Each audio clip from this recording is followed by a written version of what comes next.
In a world where trivia games are played on a podcast, one man reigns supreme and chooses the movie, while the loser must face his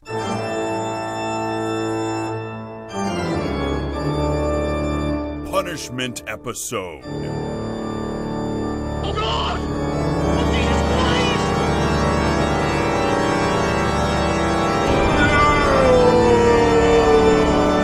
Christ! This is Punishment Spoiler. Spoiler, this is definitely the last Airbender. This is Spoilers. Heyo! This is Spoiler. Hello, and welcome to Spoilers. I'm your host, Mikey, and this is a punishment episode. The last Airbender. I'm your host this week because I lost some competition we held a while ago. I don't remember. It's probably for the Oscars, right, Pap? Is this Oscar one? Yeah, That sounds right. the Oscar punishment episode? It took a while to get around. We had a couple technical difficulties even tonight, really. We'll see how this one goes. I'm actually on a Skype call with everybody else. So let's go around the virtual table of this Skype conference call and introduce ourselves.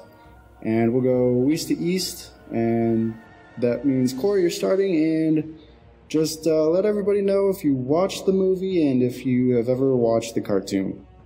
Okay, my name's Corey, recording out of Simi Valley, California, also known as Kylo Ren memes, or Corey the Intern. I did watch the cartoon series in its entirety, and I have watched the movie a couple times now because I watched it again for the podcast. I really do like this cartoon series. Like, it's awesome. I think it's great for all ages, and some of the spoilers guys may know this, but I'm not super big into like watching animated things, like animated movies and shows, but this is definitely an exception. I do love the Nickelodeon cartoon. And, yeah, I like it. The cartoon is great. Who's next, Pap? yeah. This is Pappy, recording from Louisville, Colorado. I'm the one who picked this because I beat Brett on the Parasite pick. He picked 1917, and it came down to the last one, and that's the reason why he's not on this podcast. I'm assuming that he's still bitter about that. But I've never seen the cartoon. I knew that you liked it, and I actually just Googled, like, worst children's movies to see. I looked through all the movies you had given no's to. I googled worst children's movies, and this is like the first result or like third result, and I was like, yeah, it's perfect because I think he likes that show. So I think it worked out pretty well. I hope that you didn't like it. Oh, I definitely did not like it. Next is Stevie. Hey there, this is Stevie recording from Elkhart, Indiana. I have not seen the animated series, but I have watched this godforsaken movie 3 times now. No. Why? I don't know. We're in quarantine, and I'm just kind of shocked by how this movie was even made. So I think I was more of just trying to grasp if there was any good things about this movie at all, and there is not. So I hope to watch the animated series one day, hopefully sometime soon.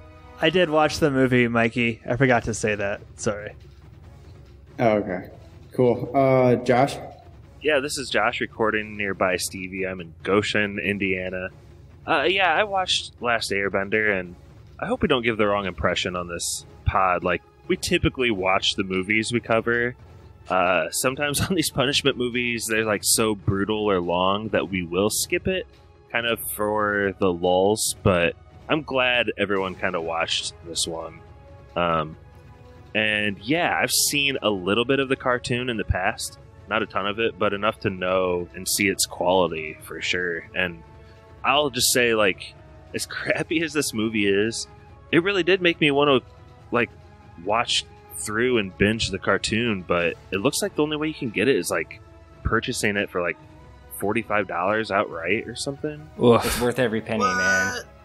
Is it really? It's really it's good. great. Yeah. It's absolutely great. And Josh, I had a friend that I saw this movie with in theaters, and he also hadn't seen it. He hadn't seen the animated series. We saw the movie together, and then he started watching the cartoon after. Yeah, when you watch this movie, you can, like, see what could be good about it. Right, like the universe is kind of there, and it's the same universe in the series. It's just the execution is vastly different. Is there a lot of self-narration in the animated show? No. Is that just a thing where people just announce what they're feeling at all times? Yeah. Josh, I was going to ask you, did you end up watching this with your kids, or did you just watch it by yourself? No, I just watched this by myself one day while I was working from home.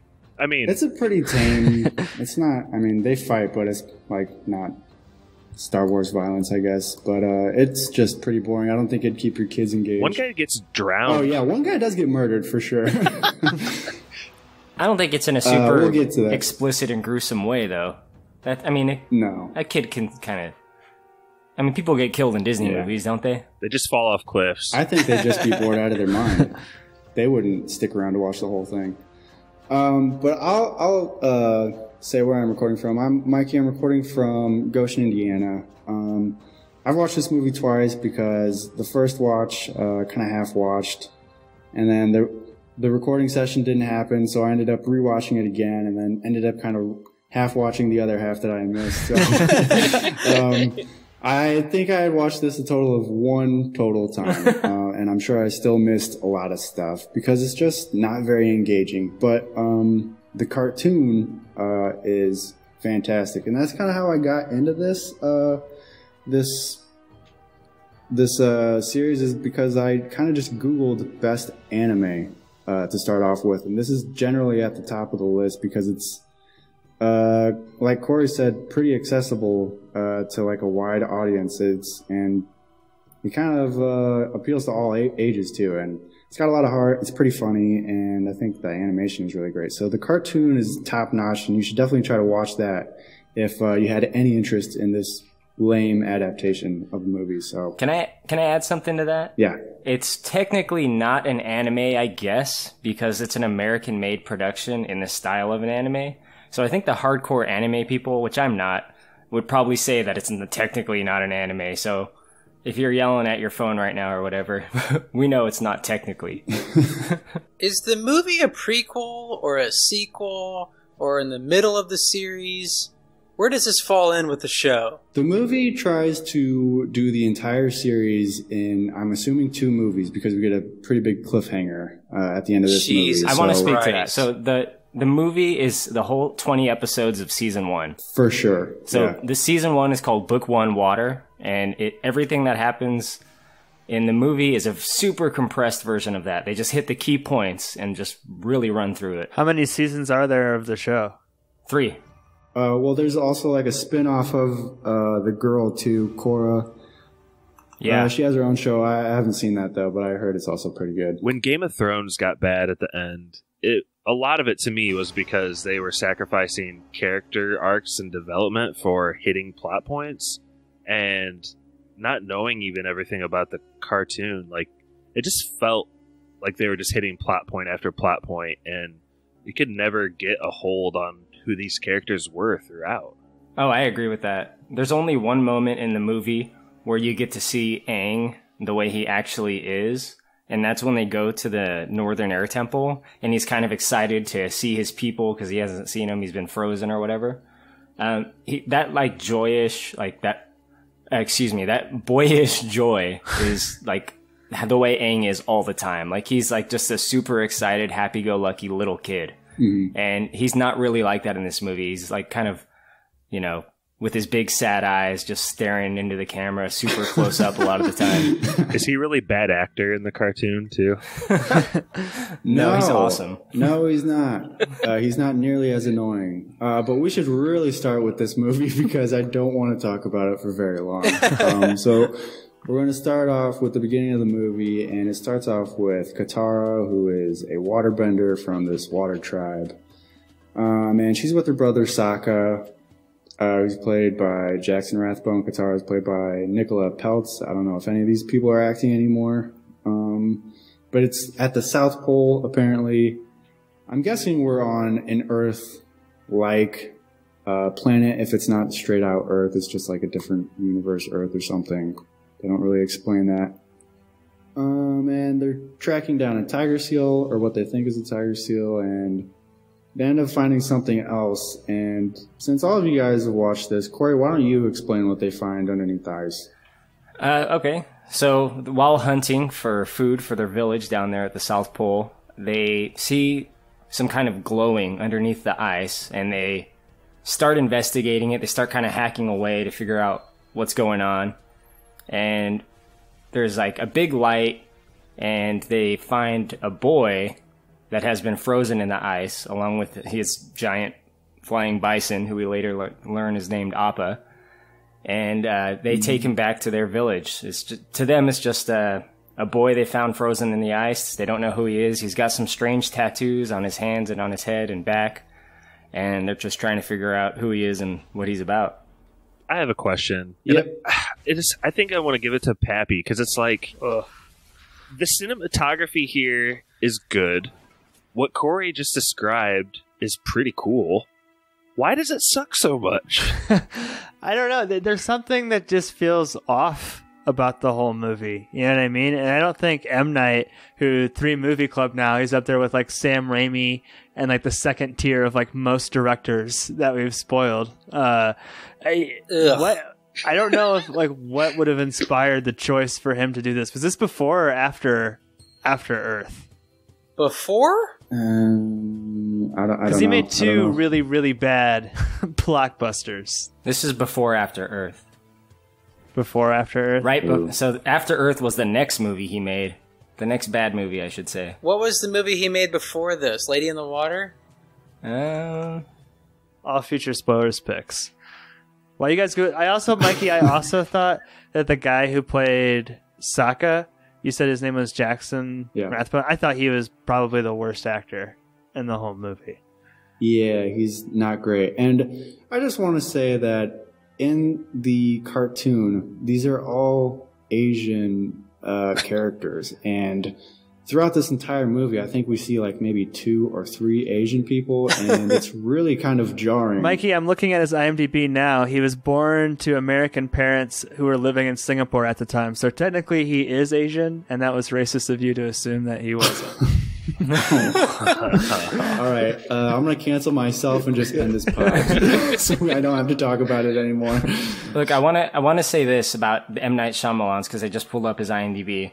So he did Lady in the Water, and then The Happening was his next movie. The Last Airbender was after that, and then After Earth was after that, and then The Visit. It's a dark time. Is there a more jarring transition than The Happening to Last Airbender? No, I don't think so. What is his latest movie? Isn't he like kind of on an upswing lately? I mean, besides... I don't know. Glass was pretty terrible. Oh, Glass was no good, man. I gave Glass a yes, and I stand by it. You're the worst. Yeah, so anyways, they find this kid trapped in the ice. His name is Aang. They don't pronounce it right in this movie. They don't pronounce his name right, and they don't pronounce Sokka's name right. They say Sokka. They don't pronounce anybody's name right. And Iroh they call Ero. I'm Aang. Is it okay if you tell me your name? The monks named me Aang. Yeah, it's super annoying. This kid Aang is played by Noah Ringer. I don't know if he's done much, but he's done acting. He might be the worst part of this movie, honestly. And he's the main character. I just feel like he's not very charismatic at all, and none of these actors are really charismatic. Nobody's carrying your interest from scene to scene, and I don't know. I mean, who wrote this movie? Someone who hadn't seen the show, I'm assuming, who got the Cliff Notes version. I mean, it was M. Night. You open up with a narration talking about how my brother is a bad hunter. I don't tell him though, but he is. And then like Avatar. They say both pronunciations in this movie. It drove me nuts.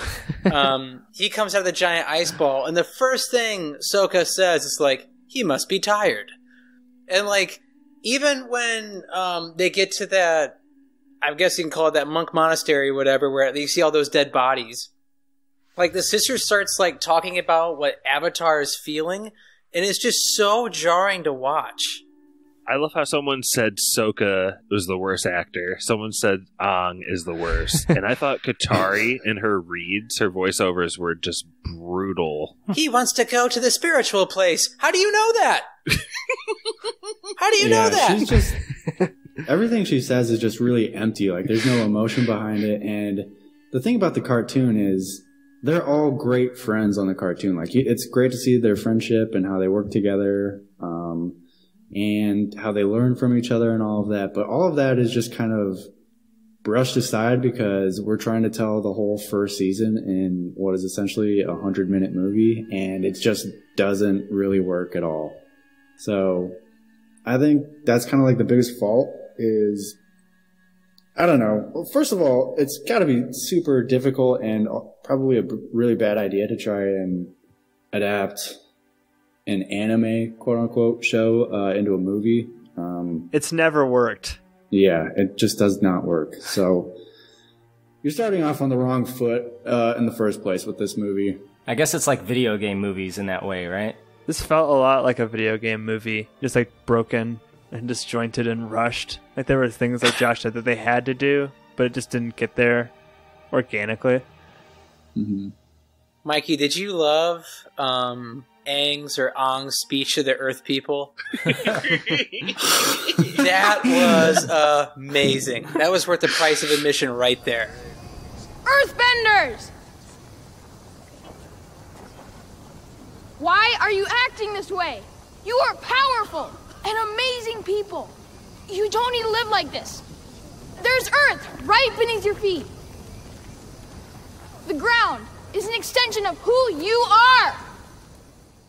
That is exactly what I'm talking about. He's supposed to like round up the troops or whatever amongst the Earth clan, and he's just like, why am I going to listen to this annoying bald-headed kid? Like he's not very charismatic. I'm not going to listen to him. He's really annoying, and he hasn't like done anything to show me that he's the Avatar. At that point, he's kind of still hiding, and I don't know. Everyone that talks about this movie talks about this part with rallying the Earthbenders that are imprisoned. The big difference in the show is that the Earthbenders that are captured are taken away to a place where they're basically on a ship where there's no Earth around them. So they're trapped because they can't use their abilities to free themselves. Where in the movie they easily can, as we find out. They're just there. Just do it. Just get out. Just do it. That plot point isn't that bad, but him just like coming out of nowhere and like there's a dude just sweeping dirt from the left side of his house to the right side of his house. Like I don't know. The thing about the fighting, I know it looks goofy as hell in this movie because they're doing a lot of movement and not a lot of like magic is happening. They're kind of just dancing for a large portion of the fighting. Mikey, I'm so glad you mentioned that because that's like kind of what I'm getting at. Like they do that in the cartoon, but it looks good because they're animating like the water, the fire, the dirt flying around them at the same time. And here it's just like there's just like a piece of dirt kind of just floating slowly or something. It's like 95% dance and 5% You're talking about the magic. super slow moving rock that the Earthbenders send? Yeah. It's all so boring when it could... And first of all, what do you guys think about the CGI? I don't think it looks bad. I just think it's like kind of lazy how there's not much movement, I guess. It's not really integrated well into the fighting. It's just... Everything about this movie is boring. I don't know how to explain it. How did this movie cost $150 million to make without marketing? Ugh. The shitty CGI, probably. I mean, there's no giant actors in this movie. Who were they paying? Dev. Pep, you think it's shitty? It's ILM. Well, I think it looks like pretty decent. It looked decent for the time. It kind of reminded me of like Chronicles of Narnia level of CGI. Like all of like the kind of big action set pieces that use CGI from around this time have the same look, and I don't really necessarily like it. And it was also really boring to watch. Well, there's a delay with the CG. Like it's not timed correctly. So when someone does a movement, the bending ability doesn't match the movement at the right time. I don't know if that's like a visual effects or editing problem or both, but it's a problem.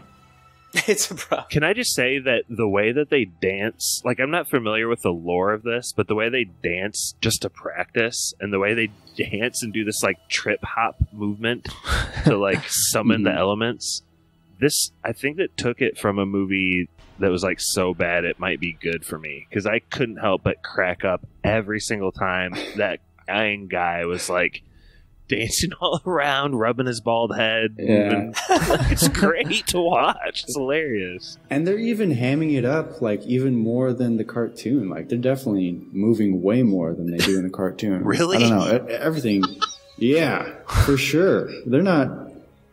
Aang's not doing so much movement to pull off a move or anything, to summon some fire or anything. He's... I don't know. It's just bad. It's not good at all, guys. I'm sorry you guys had... we collectively watched this like 11 times, so I'm real sorry. We did. But we should keep on moving. Josh, do you remember Zuko, and do you want to like kind of explain what his deal and why he's looking for the Avatar? So Zuko, who's he played by? He's in Dev Patel. Yes, and he One of my favorite Great actors. actor. He's Yeah, in he's a great Slumdog, actor. and he comes across as a good actor, but everyone else is like does. so wooden that I feel like he comes up over like overachieving. Is the Yeah. way he comes across. He's a try-hard. He's going way too hard in the paint, and everyone else is like not on his level. yeah. Corey, can you attest that this is how Zuko acts in the cartoon, though? I mean, to some degree, Zuko has the best character arc in the entire series. For sure, yeah. And he's voiced by Dante Bosco, who plays Rufio in the Hook movie. So I like him that much extra for that. I don't know. I don't think it's quite a 1-to-1. I mean, he's pretty angsty in the first season of the show, though, and he's angsty in the movie too. So I guess plot-wise, Mikey, Zuko, I guess, has been ousted from the Fire Nation because some great failure he had. So the only way he can get back in his dad's good graces, and his dad is like the king or sovereign over that part of that nation or something, is if he finds the Airbender and brings him back to his dad. So his like life's mission is to do that. And meanwhile, he's got this uncle. I can't remember his uncle's name off the top of my head. But Hero. Yeah, he's very like Qui-Gon Jinn, but of the Fire Nation. And yeah, he's a mentor. He seemed like a cool character. Like, I could see like how over the course of a series, like exploring that relationship would be interesting, and there could be so much more time for give and take. But like when you condense it down to a 100-minute movie, they're all like super one note. You know what I mean? Like his uncle's super good guy, and Dave Patel's super angry. You know what I mean? There's never kind of like the, I don't know, move towards the middle. How bad was that narration in the market, or when they're eating or whatever? And he calls the little boy over to tell him. How terrible was that? So lame. This is like one part of the movie where you can be clever, where he's like, little boy or little girl, you know, what happened to, you know, this prince or whatever. And he could have been telling an entirely different story than what actually happened on screen, and actually would have been a really cool moment. But just to show like narration over what happened is so lazy. Yeah, I agree with Corey, though. He does have like the best arc on the cartoon, and you really can't rush that whole arc into like 90 minutes, and they try to do that really hard because he's essentially a good guy at the end of this movie. And yeah, it takes a while for him to get to that point in the series, so it's pretty disappointing, and they obviously set it up for a sequel, so I don't know why they try to rush this as fast as they did, because it just doesn't really work. We could be friends, you know. Okay, so that's an episode in the show when he puts on that blue mask and he rescues Aang because he wants to bring the Avatar to Fire Lord Ozai instead of his, you know, competition, the Admiral. And it's actually a really good episode. It kind of builds to that, and the way it's executed in this, it seemed like it was just for like an action scene. Did you guys get that vibe when he rescues him? Because it was kind of like midpoint, I think, in the movie, and they needed some action at this point because everything else had been exposition. Yeah. the movie had come to like a grinding halt with this trio just kind of like flying from village to village, not really doing much anything like interesting. They're like, I guess, liberating the people from the Fire Nation at this point, and I don't know, it's still somehow boring to watch on screen. It's not very interesting for like this 15-20 minutes of them doing this. Zuko becomes like this Jim Carrey, the Mask background character for like a minute. I think it's what Corey's just gets shot in the face with an arrow at some point. As he should. You guys want to just skip to that part after he breaks out Aang? Yeah, Aang had gotten captured by the Fire Nation and escaped. We're just flying through this, I guess. So did the writers. And yeah, he escaped, and then the trio is like I said, trying to liberate these villages, and that's like their new mission. While they try to get to some place, I think the air temple or something, and Pap had mentioned it earlier that they get to one air temple, and he learns that everybody he had ever known had died because he's been under that ice for a whole century. Pap, do you want to explain that air temple scene? Yeah, it's a big... Well, I think the other thing too, Mikey, is I said the CGI sucked earlier, and maybe it wasn't so much in the action set pieces where I thought it looked bad, but like every single scene is like 90% prequel level CGI. You know what I mean? So like when they're in the jungle, or like when they go into that temple that has all of the statues, like it's all fake. You know what I mean? So nothing looks that good. But it's the hall of like, he said that like you said, all of his like friends are dead, his teachers are dead, and then he finds like one guy there, I think, and it leads him into the hall of avatars where there's a statue representing like every past avatar, and it's very like like the Last Emperor-esque or whatever, like where the baby has to pick out the 3 toys, and if he picks out the same 3 toys, he's like the reincarnated version of the avatar, but he ends up being set up. I think he was a bunch of arrows come out at him. Which, is any of that in the show, like the whole backstory of the statues, is that more fleshed out?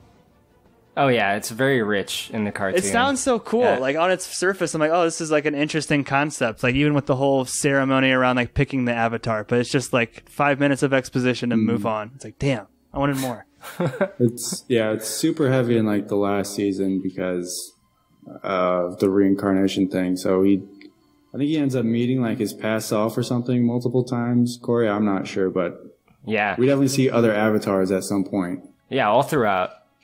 Is this movie offensive to Buddhist people? Like, it seems really similar, like almost like a llama sort of reincarnation, and you're a elevated sort of person on Earth for a while. Well, speaking of offensive, I have another question. In the show, are the Fire Nation people all Indian? Or is that just a casting choice for this movie? That's a casting choice, man. Interesting. Yeah. Interesting to go phenotype-based people. I don't know. That's really weird. One of those guys is a comedian, right? Asif Mandi? Yeah, he's like a correspondent on The Daily Show, I think, right? Yeah. Mm-hmm. He really kind of sticks out. Because I just can't... Not that he's a bad actor, it's just when I see his face, I always picture him as like an asshole in an office setting or something in a funny movie, but seeing him here in this crazy getup, everybody has pretty interesting and elaborate costumes. I don't think the costumes are bad, but he just looks out of place to me. Mikey, I have a question for you. What? Since you're a big fan of the animated series, does Aang or Avatar have a mentor at all in that show? Yeah, right? I mean, because he's talking to past avatars, Corey, right? Yeah, so he's in contact with the spirit world. He has a lot of mentors. He gets people to teach him each of the elements throughout the series. So we get a little bit of that in the movie with the water. Katara is a mentor. She teaches him, yeah. It just seems like a big failure, this movie, for them even to insert a character that didn't exist in the animated show as a mentor. For the fact that if you're going to go on a hero's journey, that hero better have a mentor along the way, and it makes no sense that he is the hero and the mentor at the same time. And he already knows all of his powers, like, pretty well besides the water thing. Yeah, that's a real frustrating thing for me. Does Zuko's uncle ever become one of his mentors? That'd be kind of cool. He has a bigger part to play in the story. He helps out later, yeah. Yeah. In the series, they end up being everybody's friends besides, like, the sister we see at the end in this cliffhanger, the dad, obviously, of the Fire Nation, the king of the Fire Nation. And like maybe a couple other people that aren't introduced in this movie, but yeah, pretty much everybody else ends up becoming like united against the Fire Nation at that point. Let's see, where are we at? So he gets to that temple and all of his friends are dead, and he has like a little moment where he's like flashing back or having contact with a spirit that honestly I don't really think serves any purpose. It just shows that he is like connected to a spirit world. I don't know. He talks to like a dragon or something. It's not very interesting, and it doesn't look that great. It's very Skyrim. Yeah. Stevie hit the nail on the head earlier, and you're just like, do you have a spiritual place? It's so strange. Oh. Is there a spiritual place where I can meditate? There is a very spiritual place. The city was built around this place. Like, you guys brought up Skyrim. Like, every character is like a Skyrim, like, non-playable character, an NPC. Where, like, if Aang walks up to him, they're like, oh, I'm a blacksmith. I'm going to go over here. If you need anything, talk to me. And they just walk away. I used to be an Airbender, and I took an arrow to the knee. Then they walk away. You're like, oh, NPC, cool. Yeah, nobody has heart in this. Not even the main character. The stakes are real low in this movie. Mikey, what did you think about the love story between my favorite actor Sokka and the Queen of the North, or whatever she is? Yue? Yeah. Well, I mean, compared to the cartoon, it's not that great. And they try to just make these two fall in love in, 10, 15 minutes? 10 seconds. No, not even that. Not even 10 seconds. They look at each other. It's instant look. Yeah, as soon as Sokka sees this girl, he is rock hard. Yes, dog, all about this girl. And then it's a smash cut, and then he says, oh, I've loved spending these last few weeks with you. It's just that. They look at each other, cut, they've spent a few weeks with each other. Does he say that? Either he or she says that. Oh, man, I was really not paying attention because I didn't realize that much time had passed by. I honestly thought they got to that. Well, let's explain. They get to the water tribe, a different water tribe, I think, than the original. The white people, White Walkers. Yeah, we've somehow strayed even farther away from the Asian background of the cartoon, and we've just gone full white people in this new tribe, and he ends up learning the most from the white people about how to bend water. And like we said, Sokka falls in love with the water tribe princess. She has white hair because she was saved by a couple of the spirits on this planet. Of course. I think as a baby. Yeah, so she ends up having white hair. And she ends up sacrificing herself to save one of the spirits, so Sokka really has a tough go in these couple weeks. He ends up falling in love and losing his girlfriend in a matter of like 10 minutes. He deserves it, though, because he's not a good hunter. They never solve that either. He's still a bad hunter.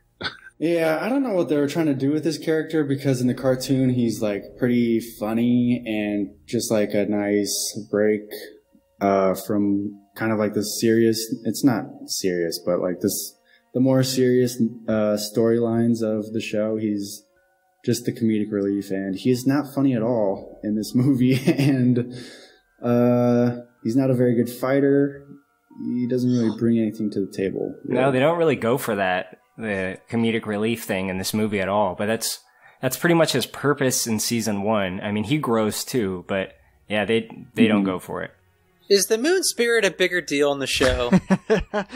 Like, not just a koi? It comes into play in the last This is such a season, shoehorn in this movie. It drives me nuts. It's more viable in the show because they go more into like how the spirits interact with the world they live in. That's what I'm saying.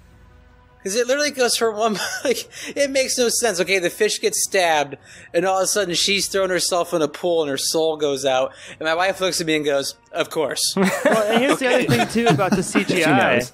Here's the other thing, too, about the CGI. Is like, who's that big, cool, like, creature that's all CGI? Appa?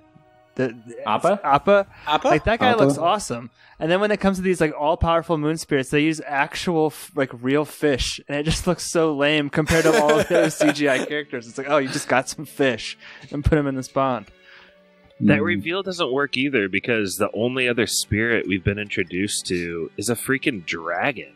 It's not like, oh, they're all just harmless and interacting with the world in that way. Like, it makes no sense to me. Still. Yeah. It is really just shoehorned at the end when the Fire Nation shows up and they're like, oh, yeah, I have to kill these spirits in order for the Fire Nation to, I don't know, to win this war, to win these battles. I wanted to see him, like, curb stomp that fish or, like, take the bag and just hit it over the rock or something. Yeah. The stab is kind of an interesting choice. I don't think that would work too well. But what else happens here? Uncle Iroh and who else? Who's the guy? Asif Mandi. Zuko. Oh man, everybody's just fighting now at this point, and it's not very good choreography. This really makes no sense. Aang is fighting Zuko. Aang's tied up, and he's fighting Zuko in like this room with a bunch of jars and stuff. He's kind of just flying all around the place and avoiding Zuko, and it's really cheesy and not great. And Iroh is fighting. Who's that other guy? That just killed the fish. Oh, Admiral Zhao? Yeah, he's fighting him, and I guess a big point of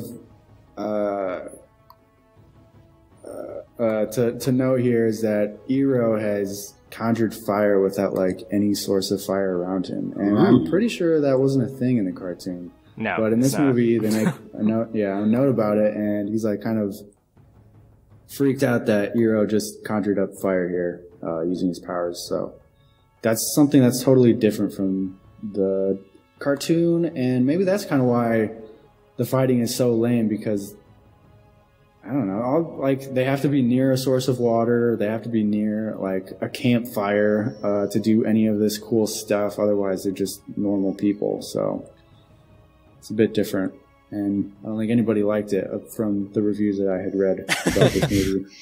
You just went through a lot, Mikey, but I think there's like little moments in there that really did seem like just a crumb of coolness, or like, man, I wish they would have like delved into that more. Like, I liked how they catapulted in these huge fireballs, not to blow things up, but just to like provide fire for the firebenders that were in there.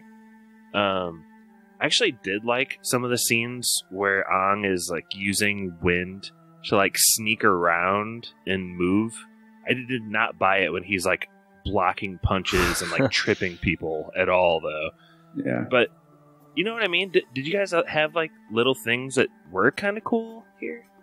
When Aang is doing waterbending against like the faceless, nameless firebending troops, which is around this time, I think that's probably the highlight of the movie for me, because that's the part that looks the best, when he's just like taking people out. And it's a big wide shot, and it's, you know, in the final action scene. So I think some care was put into it. Isn't there a part where he's just like zooming through the armies too? That's kind of cool, like using wind to just like. He Naruto runs with his arms behind his back through the middle of this battle. Everybody stops and creates a perfect lane for him to run through. It's really weird. I hadn't noticed that the first time, but I saw it the second time and I laughed out loud hysterically, just because it's so ridiculous. Yeah, it's funny that you mentioned that. But everybody else is fighting like out in the courtyard or whatever. Like the Fire Nation is fighting all of this water tribe, and it doesn't really look like any one side is winning. And Aang is just kind of trying to make his way to the city walls so he can kind of stop the Fire Nation ships from getting into the city. And Corey, what does he do to stop these ships? This is the climax of this final battle here. Well, he goes up to like wall, the Great Wall that kind of overlooks the oncoming ships. And he goes into, I believe, the Avatar state, which is a thing that's more brought up in the cartoon, just like a lot of other things here. But that's where he kind of like summons his full potential. Tattoos light up. The tattoos light up, they do. That's one thing they kept. And he kind of makes some giant waves to push back the ships. And after realizing that, I guess he's so powerful, they just kind of leave on their own. I remember that playing out a little bit differently in the cartoon with the giant waves he creates, but I don't remember the specifics. He doesn't really take anyone out, though. He kind of like, after he sees they're retreating, he just lets them go.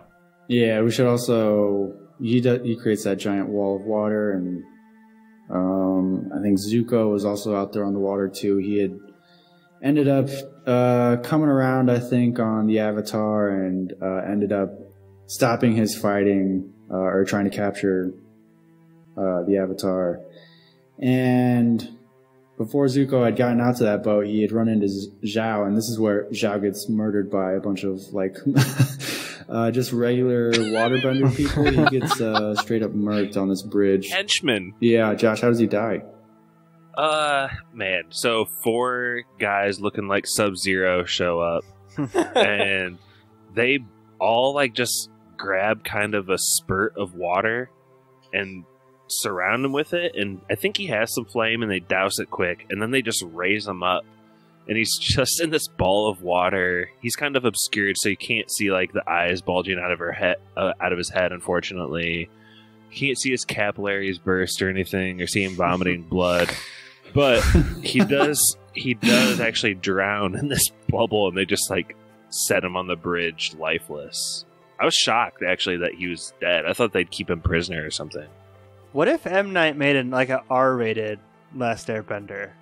That could have been kind of cool. Still bad. I would have loved if he falls pretty hard on the bridge. I would have loved if like his head popped or something when he hits the bridge or something. Just one moment of hyper violence in this kid's movie.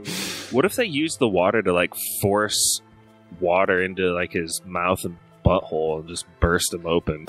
Jesus. He turns into a douche, a human douche, and dies by that way. That's pretty much the end of the movie. After the ships leave, this is a terrible scene of everybody bowing down to Aang, and Katara and Sokka join everybody else in bowing, and then Aang has this really weird final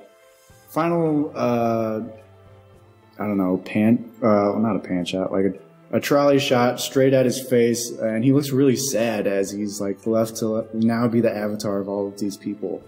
And I think it's kind of setting up for a sequel right after that, because we go to the Fire Nation King, and he asks his daughter to kind of hunt down the Avatar at that point. You guys have any thoughts on this last 30 seconds of this movie? What do you guys think about Aang's exit? Yeah, I think M. Night is hauling around grapefruits down, beneath the belt. My God, he had to have known how bad this movie was throughout the movie, right? Had to have known how bad this movie was. And to make that, I now leave, I forget what he says, but he pretty much says, like, daughter. And then she gives this dumb smile, and she's like, yes, father. Like, M. Night had, like, I wonder if this was the last day on set, and M. Night is just on the brink of, like, jumping off the tallest skyscraper he can find. Like, this is awful. No, she's acting all out. She gives, like, the triple hesitant, crazy smile. Like, I don't think there's any... I think they're unabashedly going for it here, Stevie. I feel really bad for Dev Patel, too, because I think they were at meetings, and I wonder if Dev asked the question, like, are we going to act exactly like our characters are? Are we going to watch the show and everybody's like, yeah, we're going to do all those things, and he's the only one that did it? And so I'll bet you that day where he was like, "Bring me all your elderly," I'll bet you the other actors were like, "Whoa!" It's like being the only guy that shows up in a costume for a party. Yeah, I'm sure everyone was like, "What is going on?" It's like doing a group here? project in college, and you're the only one that does your part. Only one that did the work. Everybody's like, "Hey, man, like, are you okay?" Like, and I'm sure Dev had conversations with M. Night, being like, "Are you sure what I'm doing is okay?" And M. Night's like, "Dev, I want you to picture that you haven't eaten for 4 days, and there's a raw steak in front of you, and you are going to devour this steak in the most disgusting way, like as possibly as you can. I want you to chew up the scenery in every shot, and everyone's going to be on par with you." And I'm sure Dev went back to his trailer crying to his agent, saying, "They're not doing what they were going to say they were going to do. They're not doing it." He comes off as like the Joker in this movie. He's just so fucking insane compared to everybody else. And I'm so happy I watched Lion before I saw this movie, because he's a really good actor, and I feel so bad for him in this movie. Yeah, he's by far the best actor in this whole cast, I think. Uncle Hero isn't bad either, but Dev Patel ends up having a career, so it's amazing this didn't like grind it to a halt or anything, because he staggering really does stick out. Yeah, he really does stick out compared to everybody else, because he is hamming it up like the cartoon. So how many times did M. Night make him say, "How many times do I have to tell you? I have to get the Avatar." He says that like 100 times. You don't understand, Uncle. That wasn't bad. I love it. I just loved it. I would love it if one day he was like, "Hey, M," or "Mr. Knight, like, it says I'm angry in the script. Why do I have to announce that I'm angry?" It's kind of the way we're doing this movie. You just say things. You announce it's a visible exclamation point. That's what this movie is.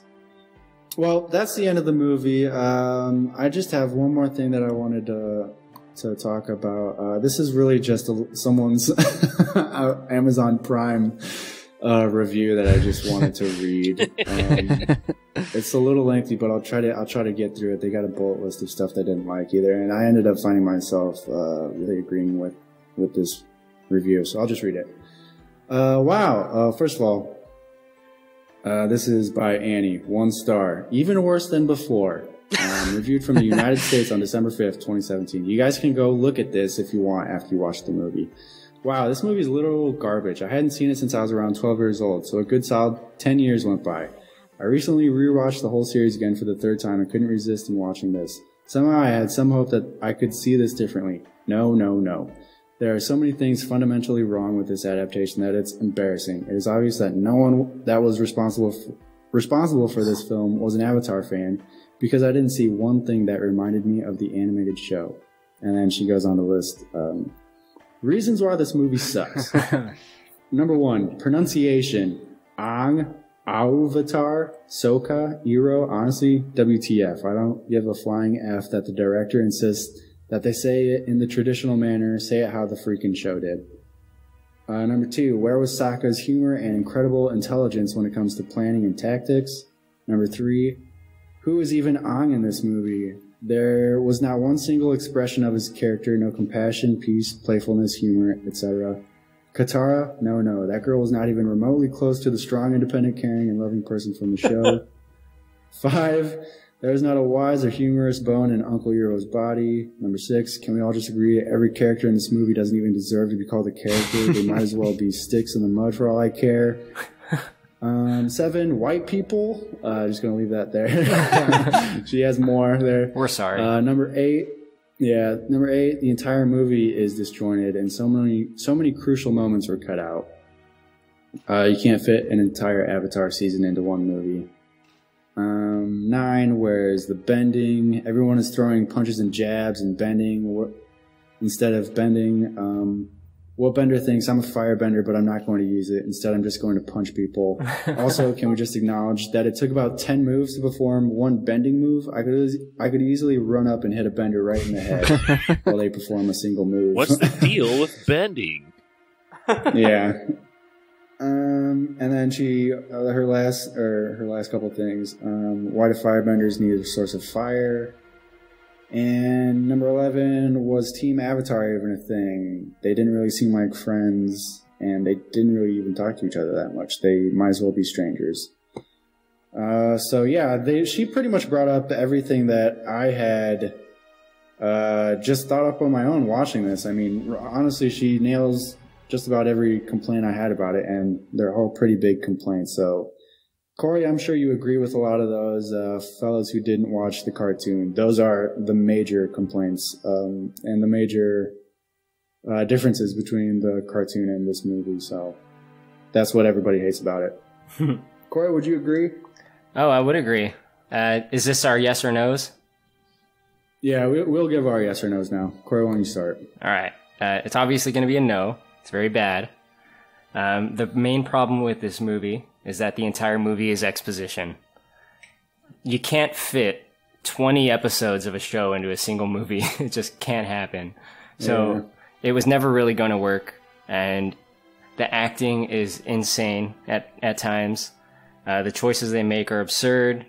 It has the worst sequel bait since the Super Mario Brothers movie. And the bending does not look good. Like I said before, it's delayed, so it just looks weird. And there's a couple moments here where I think it's okay, but they're pretty few and far between. It's overall a pretty hard watch. Either, I think, from a fan of the show or from someone new, it's just too much shit getting thrown at you. You don't know what's going on. And it's bad. That's all I got.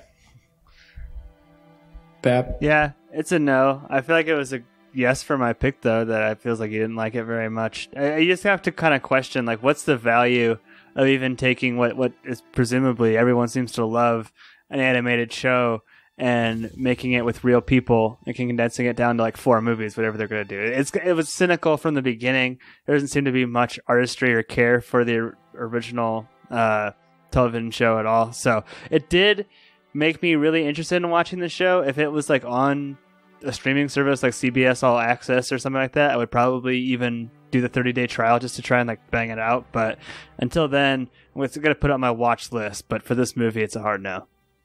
Stevie? This movie is the hardest of no's. It is fundamentally flawed from the script down to the acting. Like, I never thought I'd say this.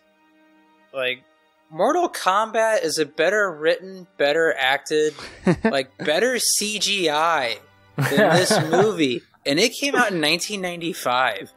Like, if you watch the last fight between Shang Tsung and, God, what's the main character's name? Kang. Liu Kang. Like, that looks better than anything in this movie. That came out in 95. So, this is the absolute hardest of no's, but I am so happy I watched it because question marks the entire time. Josh? Man, this movie is so bad. I think you all are missing the beauty of it. I think it turns the corner. And I mentioned it early in the pod, but how constant and like dedicated they are to the trip hop serious face motions to summon these elements. I just kept laughing every time they did it. And like Pappy said, it did make me interested in like the original source material. I don't think it like ruined it for me. And ultimately, like knowing this is from M. Night Shyamalan and it's the same guy that produced moments like, I don't know, think of the interactions between Mel Gibson and Joaquin Phoenix and Signs. Like, it's the same guy. He's doing this on purpose or something? I don't know. I was entertained. It was kind of like a train wreck, and I couldn't look away. I'm going to give it a soft yes, I guess. Just hold down the fort here. Josh, this movie is worse than Eric Clapton's stance on immigrants, dude. It really is. God. It's so bad. It's woke. So far we got 3 no's and 1 yes from Josh. Josh, that is gonna be the lone yes. I think that's fair. 'Cause I'm gonna give this a no. Like Annie said, I mean, you don't even gotta listen to this podcast. Just go read that Amazon Prime review by Annie. It's not a good movie, and she lists all the reason why. But really, my main problem with it is just Avatar is like so good at character development, I feel like, and injecting humor into what is kind of like a serious serious plot. I mean, the plot is really about genocide and a war going on, and it still manages to be funny. And this is not funny at all. I don't feel like I connect with any of the characters or find them interesting or even want to watch them on screen. And it's just so boring. And I don't have as much of a problem with the CGI as maybe Stevie does. And it is ILM, so I think it looks a little better than Mortal Kombat Stevie. Not even close, dude. But it's... If you manage to watch this and it gets you interested in The Last Airbender, that is fucking great. I mean, I would definitely try to watch this before I watch The Last Airbender cartoon series, just so I don't ruin the cartoon series after watching this movie. But yeah, I would skip this and just watch the cartoon, honestly, if you're interested in anything at all that we have talked about here, because the cartoon is great, and this movie is a definite no dog, so... It's 4 no's and 1 yes from Josh. Mikey, do you think you would have liked a movie? And I know I gave it a kind of tongue-in-cheek yes, but a definite yes. But do you think you would have liked it if they would have tried to like make it one smaller story instead of making it such a wide, sweeping, universe-shaping Avatar story?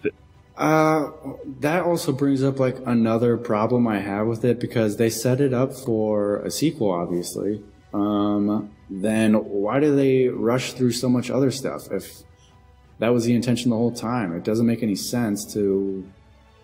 We ran through essentially the first 4 seasons of this show, and it's only 4 seasons long, and we did it in 100 minutes, so I don't know what they were planning to set up after this.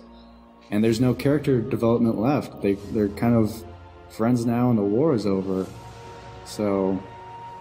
I don't know. And plus, like I said before, adapting an anime into like a movie is never going to work, or at least not with this, especially when the cartoon is so well liked. It's just not a good idea, I don't think. I don't know. I don't think it would ever work. And they really miscast too these main characters, these main actors. Not very fun to watch, not interesting at all, not very charismatic. I don't think it would work, Josh, even if they try to do that. Fair enough. So, no. You guys got anything else to add? Or if not, I'll Mikey, here. which element would you want to bend if you could pick one? Well, I think you get the most bang for your buck with the airbending. You can move some earth, you can move some fire, water. I'm sure you can move with water. You made waves, airbending, and you can pretty much fly with that little kite thing he has, so airbending is definitely the way to go. What about you guys? I think they make airbending seem like the best, and there's only one airbender, and he's the Avatar, so maybe that's why, but it definitely seems like the coolest to me. I'd want to bend pap grease if I could. Ew! What? The most abundant natural resource on Earth. Pap grease.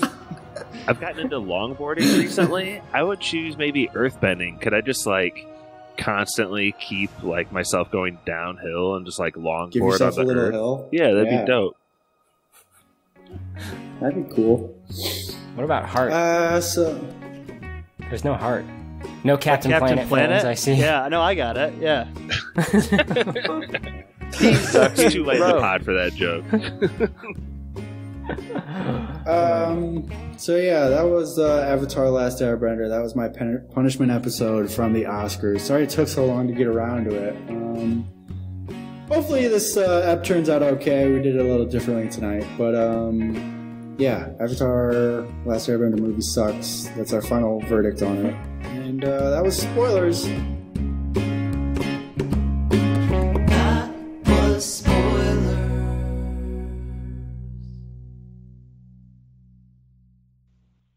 So is the air tribe like so powerful that's why they're like monks or something, or are those just like the best at it?